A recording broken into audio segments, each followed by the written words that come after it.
দেশে বেকারত্বের হার 4.63%।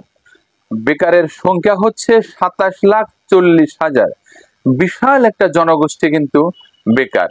একজন বেকার পিছনে রয়েছে এক একটা ফ্যামিলি। বাংলাদেশ পরিসংখ্যান ব্যুরোর অক্টোবর-ডিসেম্বরের ত্রৈমাসিক রিপোর্টের এ তথ্য প্রকাশ করা হয়েছে।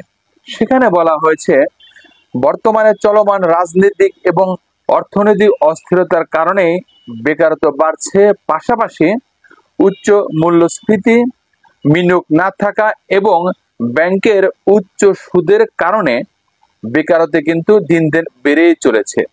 এভাবে বেকারত্ব বাড়লে অস্থিরতা কিন্তু বাড়বে, কমবে না। তাই বিশেষজ্ঞরা বলছেন, যত দ্রুত সম্ভব কর্মসংস্থান সৃষ্টি করে বেকারত্বের হার কমানো। এটা ছিল আজকের ছোট্ট ভিডিও। ভালো লাগলে অবশ্যই চ্যানেলটা সাবস্ক্রাইব করে মাল্টিভার্স চ্যানেলের পাশে থাকুন। ভালো থাকবেন, সুস্থ থাকবেন। আল্লাহ হাফেজ।